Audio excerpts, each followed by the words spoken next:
Assalamualaikum warahmatullahi wabarakatuh. Rekan-rekan sekalian, kembali kita berjumpa di Jejak Semesta 65.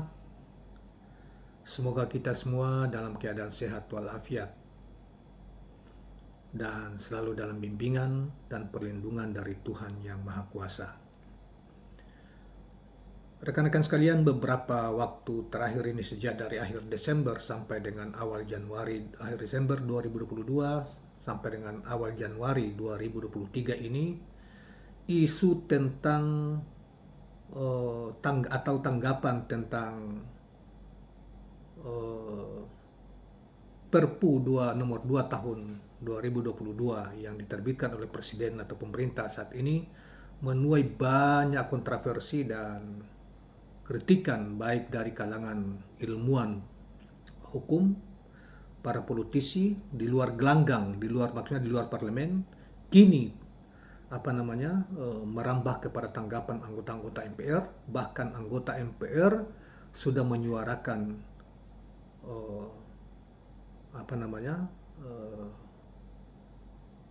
kemungkinan dimakjulkannya atau diberhentikannya, diberhentikan Presiden Jokowi, dimakjulkan atau diberhentikan karena dianggap beliau melanggar banyak prinsip-prinsip dalam konstitusi. Saudara sekalian, kali ini kita ingin membacakan tanggapan dari salah satu anggota MPR dari unsur DPD dan juga mantan ketua Mahkamah Konstitusi. Beliau adalah juga ahli tentang hukum tata negara, yaitu Profesor Dr. Jimli Asidiki. Beliau juga adalah mantan ketua ICMI. Ada juga anggota DPD yang lain, Abdul Fattah misalnya dari Sulawesi Tengah, juga menyuarakan Jokowi segera dimakjulkan. Walaupun dari partai politik kita belum dengarkan sekeras itu.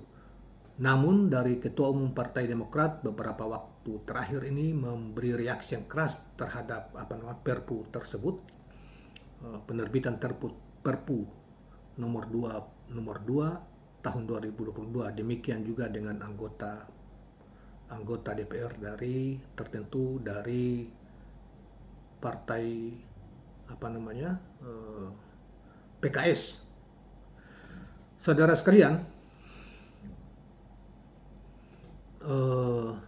baiklah kita coba membacakan tanggapan mantan ketua Mahkamah Konstitusi dan juga anggota MPR RI dari unsur DPD, Pak Jimli Sidiki, yang dimuat di di portal oposisi cerdas hari ini dan di portal lainnya. Saudara sekalian, mantan ketua Mahkamah Konstitusi MK Jimli Asidiki menilai Presiden Joko Widodo atau Jokowi bisa dimakjulkan lantaran kerap melanggar hukum dan konstitusi.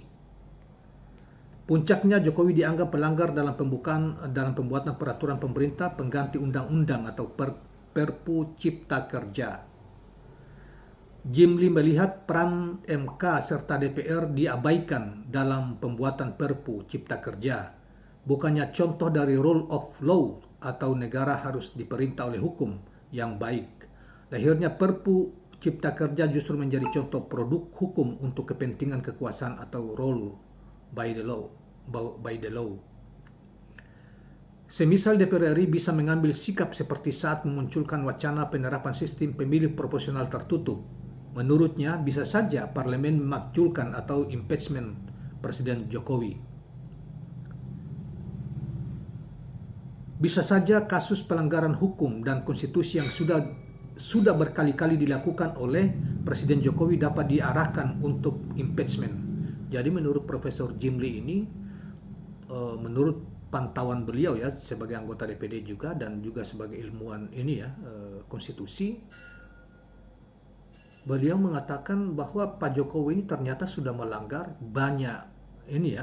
berkali-kali sudah melakukan pelanggaran terhadap konstitusi, hukum dan konstitusi.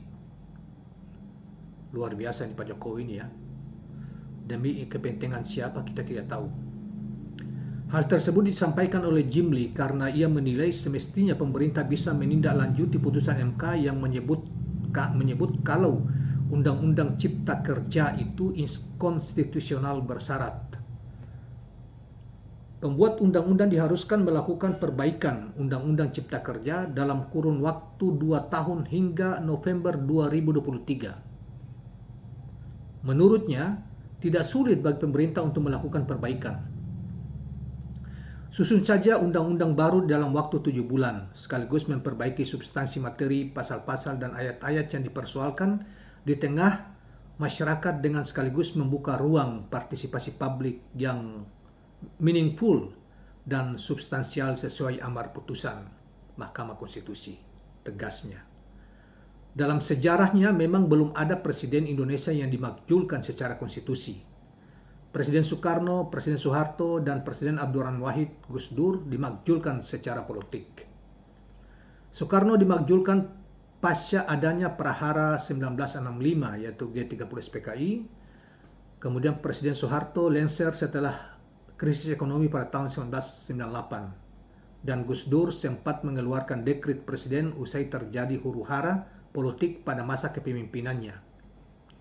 Seorang presiden bisa dimakzulkan secara konstitusi apabila melanggar undang-undang, berganti kewarganegaraan hingga melakukan tindak pidana. Demikianlah tutup Profesor Jim Lee Siddiqui dalam keterangannya dalam portal Oposisi Cerdas ini. Saudara sekalian, sebagai tambahan di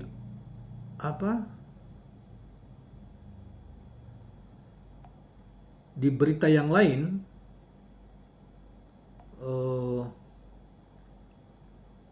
ada anggota DPD yang ada berita yang agak keras juga sebetulnya, dikutip juga di portal kutip Tempo ya, yang dikutip di portal ini. Bentar.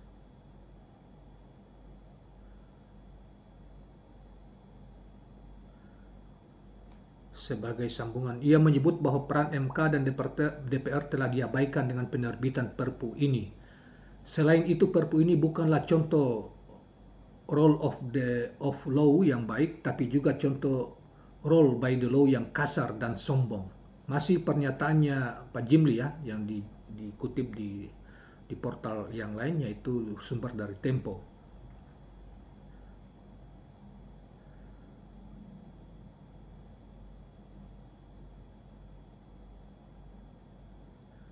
Jadi dalam kaitan dengan kita ulang lagi, bisa saja kasus pelanggaran hukum dan konstitusi yang sudah berkali-kali dilakukan oleh Presiden Jokowi dapat diarahkan untuk impeachment, seperti yang tadi di berita yang pertama tadi ya. Kemudian disambung bahwa kalau mayoritas anggota DPR siap, kata Jim Lee, sangat mudah untuk mengkonsolidasikan anggota DPD dalam forum MPR untuk menyetujui langkah impeachment tersebut. Jim Lee juga berbicara soal kemungkinan Perpu Cipta Kerja tersebut memang sengaja terbit untuk menjerumuskan Jokowi untuk diberhentikan di tengah jalan. Kalau ada sarjana hukum yang ngotot memberi pembenaran pada Perpu Cipta Kerja ini, kata Jim Lee, maka tidak sulit baginya untuk memberi pembenaran untuk terbitnya Perpu, penundaan pemilu, dan perpanjangan masa jabatan. Ya bisa jadi ya, bisa jadi seperti ini, bisa jadi karena ini, bisa jadi ini pintu masuk ya. Pintu masuk atau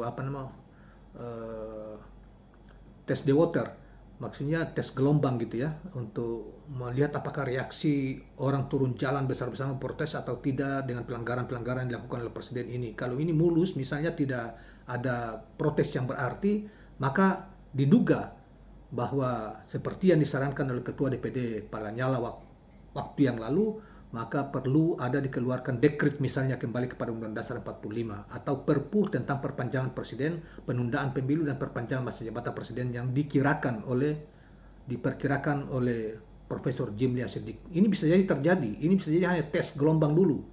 Reaksinya besar atau tidak, bisa ditahan atau tidak. Nah, ini yang kita khawatirkan sebetulnya ya. Selanjutnya beliau mengatakan bahwa semua ini akan jadi puncak konsolidasi parpol untuk mengambil jarak dan bahkan memberhentikan Jokowi dari jabatannya, kata Jimli. Oleh sebab itu, ia menyarankan semua pihak kembali setia dan tidak mengkhianati norma tertinggi yang sudah disepakati, yaitu Pancasila dan Undang-Undang Dasar 1945.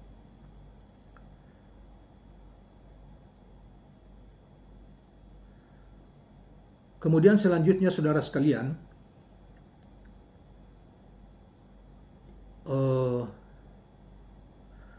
sebelum Jimli sebagai anggota MPR ini ya, dari unsur DPD RI, anggota DPD atau anggota MPR unsur DPD asal Sulawesi Tengah Abdurrahman Taha ya, juga menyatakan penerbitan Perpu Cipta Kerja bisa berujung pada pemakzulan Jokowi. Sebab Perpu Cipta Kerja disusun dengan mengabaikan prinsip kehati-hatian, kepentingan yang objektif, pelibatan rakyat, hingga rasionalisasi yang bertanggung jawab terhadap putusan Mahkamah Konstitusi. Dengan adanya syarat-syarat pemakzulan, jika ada sebuah pelanggaran secara konstitusi, tentunya pemakzulan bisa saja dilakukan. Adapun aturan ihwal pemakzulan, Presiden tertuang dalam Undang-Undang Dasar 1945, pasal 7A sampai dengan pasal 7C.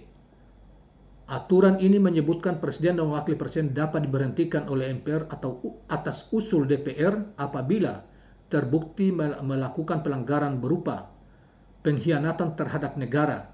Ya, pertama pengkhianatan terhadap negara, kedua korupsi, ketiga penyuapan, keempat tindak pidana lainnya atau perbuatan tercelah, maupun apabila terbukti tidak lagi memenuhi syarat sebagai presiden dan atau wakil presiden.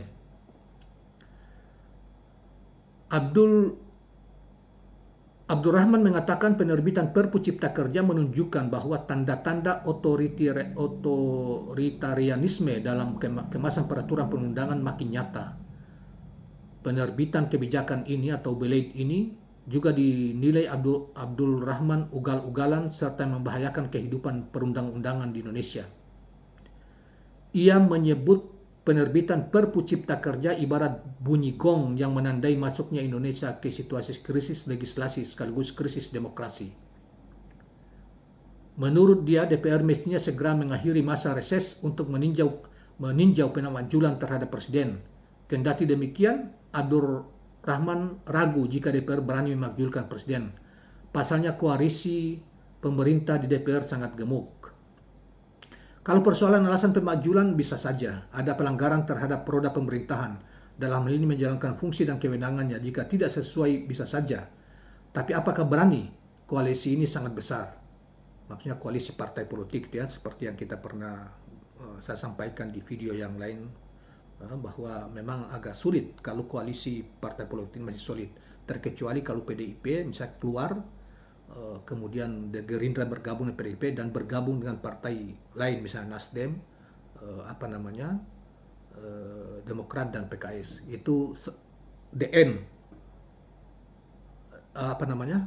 selesai Pak Jokowi, andaikan itu terjadi.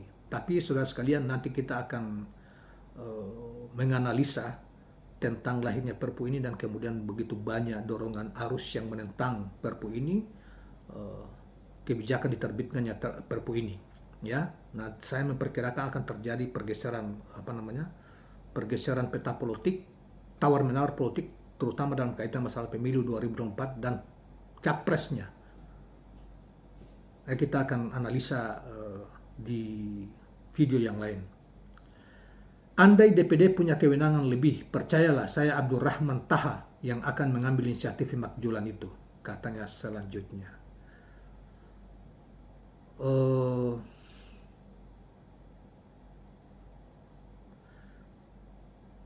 Kemudian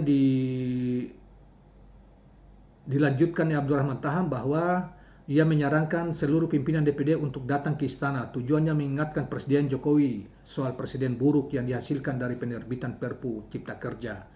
Presiden harus melaksanakan putusan Mahkamah Konstitusi dengan langkah-langkah substantif dan bertanggung jawab, katanya.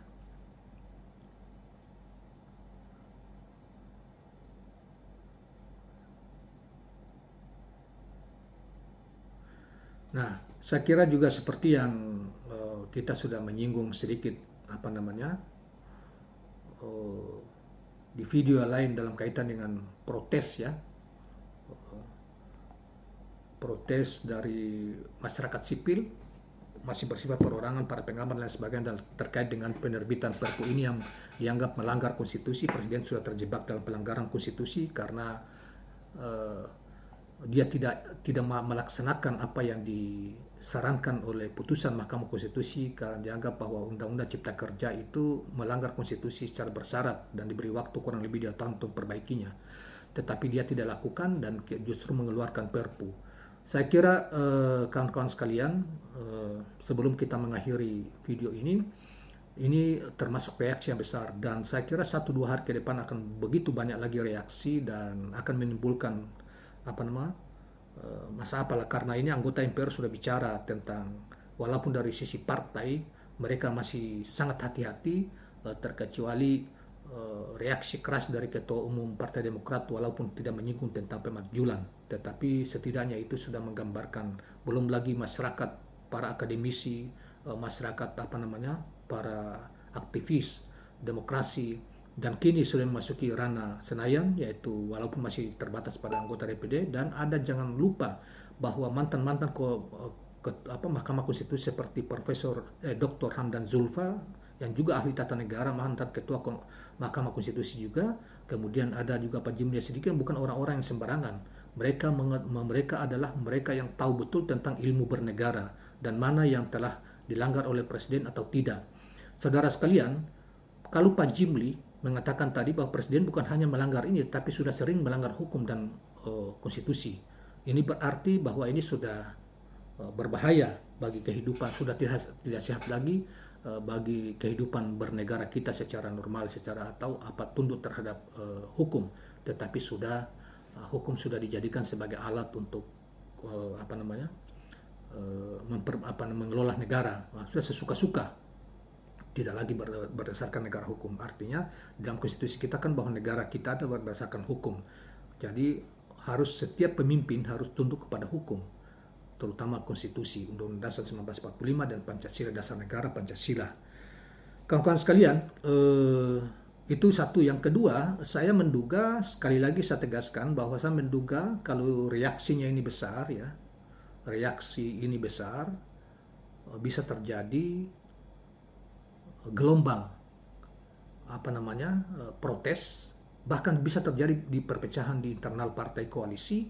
Dan itu kalau misalnya terjadi, PDIP misalnya sebagaimana dia melakukan pada masa yang lalu, menolak amandemen konstitusi, dan dia kemudian ditambah dengan Gerindra misalnya, tambah dengan ini, maka selesai sudah. Atau setidak-tidaknya ketika terjadi protes ini membesar karena dianggap presiden telah melakukan langkah-langkah inkonstitusional, maka akan terjadi tawar-menawar politik untuk mengatur peta politik di pemilu 2000, terutama capres di pemilu 2024 yang akan datang. Saya kira demikian kawan-kawan sekalian. Insya Allah kita akan menganalisa soal itu dari berbagai informasi yang kita ini. Dan tadi juga Pak Jimli juga sudah menduga bahwa jangan-jangan ini hanya tes gelombang, tes the water, untuk melihat reaksi masyarakat, gelombang protesnya. Kalau masih bisa diantisipasi, maka bisa jadi ke depan akan Pak Jokowi dengan mudah, dengan alasan yang tidak masuk akal, argumen yang sangat lemah, kemudian menerbitkan Perpu lain, menunda pemilu misalnya, kemudian yang kedua memperpanjang masa jabatannya. Atau seperti yang diusulkan oleh Ketua DPD Pak Lanyala yang lalu, berapa bulan yang lalu, 2022, di akhir 2022 juga, meminta supaya Presiden menerbitkan menerbitkan Presiden untuk kembali kepada Undang-Undang Dasar 1945. Dengan begitu maka pemilu tidak perlu, tetapi proses pemilihan presiden itu melalui MPR. Itulah kira-kira dekret presiden yang pernah juga dikeluarkan oleh Bung Karno dulu untuk kembali kepada Undang-Undang Dasar 45 ketika konstituasi dianggap oleh baik Jimli maupun Profesor Yusril Ija Mahendra mengatakan sebetulnya kerja konstitusi sudah selesai. Tetapi karena kondisi sosial pada tahun 1959 kalau tidak salah, atau 55, antara 55 59 itu, karena kondisi politik, terutama peran TNI waktu itu mendesak Soekarno untuk segera kembali menerbitkan dekret. Ya, nah ini berbahaya. Berarti negara dalam keadaan krisis konstitusi, bahkan itu bisa menimbulkan gelombang protes yang luar biasa. Ini negara demokrasi. Kita ini sudah memasuki era demokrasi dan tidak bisa dibelokkan ke era totalitarisme atau otoritarian sebagaimana mau coba untuk diambil supaya model pemerintahan seperti yang dianut oleh China, yaitu pemerintahan komunis di Cina yang otoriter. Ini berbahaya, saudara sekalian. Itu tersendiri, nanti kita bahas yang akan datang. Terima kasih. Assalamualaikum warahmatullahi wabarakatuh. Dan jangan lupa subscribe, like, dan share channel ini. Assalamualaikum warahmatullahi wabarakatuh.